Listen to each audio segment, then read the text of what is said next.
And we finish off now with something sweet, okay? Finishing off the day with a gentleman, in fact, that when he was at school, he was a chemistry student. He studied chemistry. Did anybody here study chemistry? No, right. Okay, never mind. He studied chemistry, and you know what? He failed miserably at chemistry, and he's kind of, in a way, kind of proud of the fact, because you know what? This was actually a blessing in disguise, because from that point onwards, it actually led him and moved him forward, and he actually became part of the team, the original team that created the iPhone. Ladies and gentlemen, please welcome to the stage former head and driver engagement at Uber, Mr. Romain David.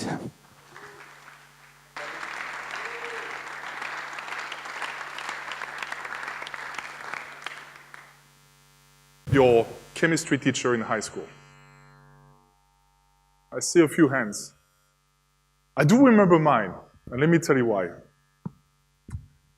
I grew up in a small town in France called La Ravoire, 8,000 people.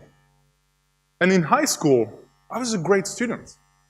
I loved mathematics, mostly because I had such an inspiring teacher. I was really into physics. I was excited about the opportunity to build one day a train that could go faster than the TGV. And I started to develop a passion for technology. I was experimenting with different algorithms to calculate decimals of pi. Very geeky stuff, and I loved it. But I have to be honest with you. I hated chemistry. In fact, I hated chemistry so much that it was impossible for me to motivate myself to study for the exams. Why would I memorize formulas in an area that I had no interest in? So as a result, my grades in chemistry suffered. And at the time, I was part of the class representative team, so I was listening to feedback from my teachers 3 times a year. And one day, when they finally talk about me, they say great things about my performance in math, physics, technology, and a few other things. But then my chemistry teacher, who was sitting next to me, spoke up. And she said that my poor performance in chemistry was a clear indicator that I would never be able to get into higher education.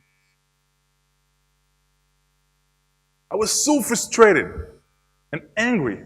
Why would she say that? She was sitting next to me. She was like slapping me in my face. But I was also scared. What if she was right? 6 years later, I graduated from UTC, one of the top universities in France, and I got a master's in computer science. And a few years after that, I graduated from Stanford Business School. And over the years, I thought about what my chemistry teacher said that day. And for a while, I thought that I had something to prove to her. But I realized that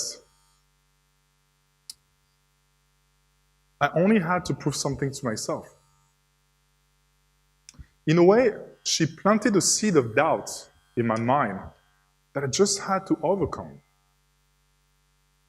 And this comment that she made that day morphed into self-imposed limitations.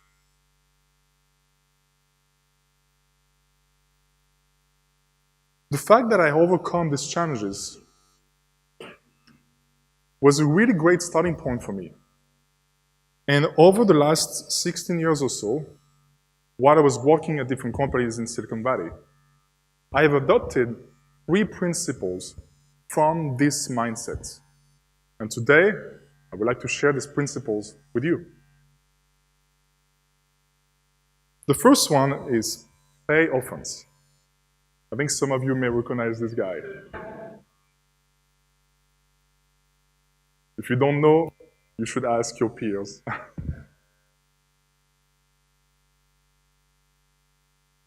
While I was in business school at Stanford, just like any students, I was looking for a summer internship. But I didn't want to work at any company or work on any product. I wanted to work on something special. So I heard rumors a few months before Steve Jobs announced the iPhone that Apple was working on the phone. So I decided to attend an MBA information session that they put together in Cupertino. But that day, I had no interest in the positions they were talking about, especially not the ones in finance. My only goal that day was to meet with the recruiter and obtain her contact information. That's it. On January 9, 2007, Steve Jobs announced the iPhone, and just a few hours later, I emailed her and I told her, this is why I showed up that day a few months ago. That's the product I want to work on. That's the team I want to join. Well, she told me there's only one position in product marketing on the iPhone team. And a few interviews later, I joined that team and worked on the launch of the iPhone in the US. It was almost 10 years ago to that day. So if it was not for this mindset of overcoming myself, I would not have been able to do that. The second principle is being non-consensus. Before joining the iPhone team, I spent about 5 years in the mobile industry. And the definition of what a phone was conversion wisdom. It was very, very clear. But Steve Jobs wanted to do something different. He wanted to create a phone that people would fall in love with. And that meant that you had to re-question and rethink about the definition of what a phone was. I remember a few weeks after the launch, a former coworker of mine visiting from London told me that this is not a phone. This is a toy. Because a phone has to have a physical keyboard or physical keypad. And he was not the only one to challenge the idea of the iPhone and its potential. In fact, a lot of industry insiders, some of them very famously, were very skeptical about the success of the device. The iPhone was both right, we all know the success that it had, and also non-consensus.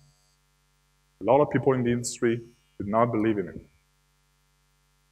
Later on, I learned about this concept better when I studied at Stanford. One of my professors, Andy Radcliffe, who also started Benchmark Capital, which is one of the top-tier VC firms in Silicon Valley, explained that concept to us. And he said that an idea can either be right or wrong, but it can also be consensus and non-consensus. So if you are wrong, you're not going to be successful. But even if you're right and consensus, your success is going to be very limited. If your idea is right and non-consensus, you have the biggest potential to be successful. Andy Radcliffe is famous for having investing in eBay, and when he did, he received a lot of phone calls from his peers in Silicon Valley. And they told him it was a stupid idea to have invested in an online auction company. eBay turned out to be one of the biggest exits of Benchmark Capital. Later on, I applied what I learned into a company that I started, because I thought that the idea was both right and non-consensus. The online dating industry, back in 2011, suffered from lack of innovation. The incumbents benefited from strong network effects, which makes sense, right? Because if you're single, you want to go where a lot of singles are. But the premise of our company was that the future of online dating would be on mobile,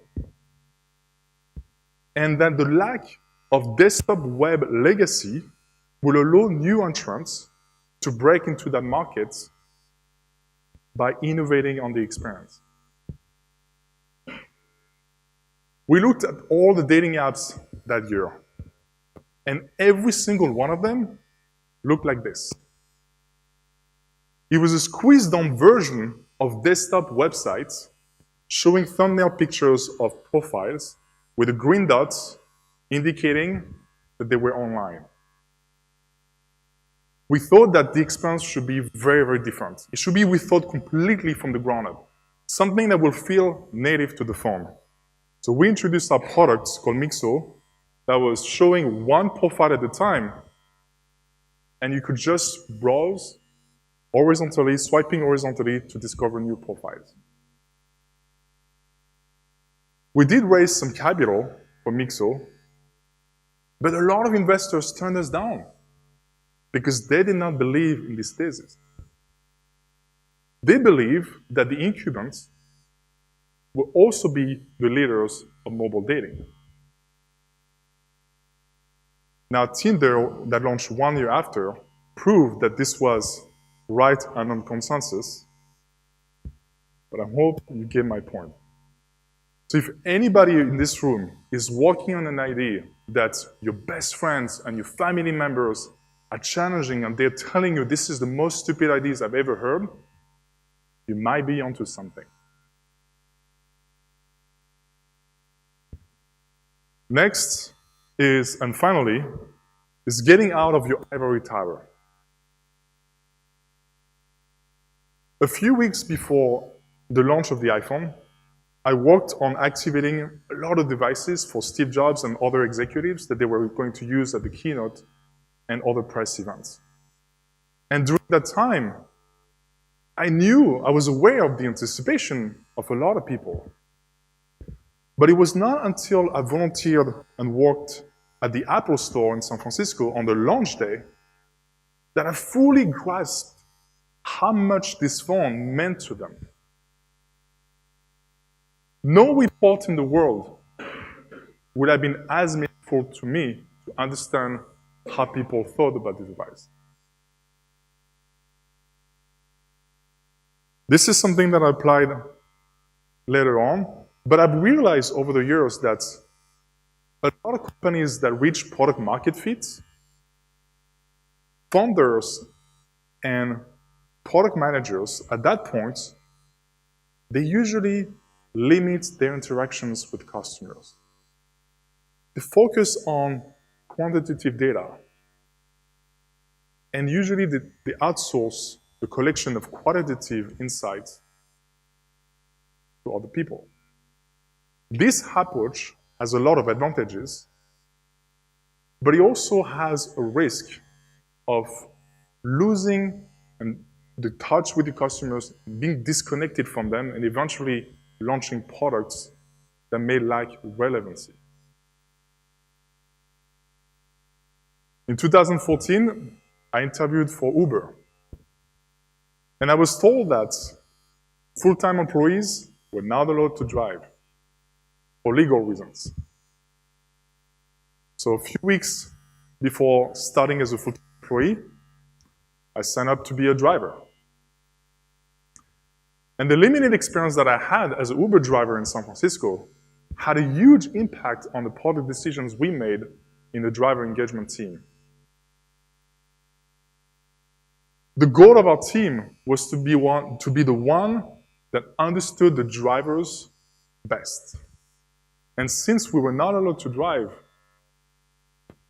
every single member of our team was encouraged to go to the support center on Friday and shadow conversations between drivers and support specialists. And the impact was mind-blowing. People were sharing what they learned to the rest of the team, and we felt a lot more connected with our drivers.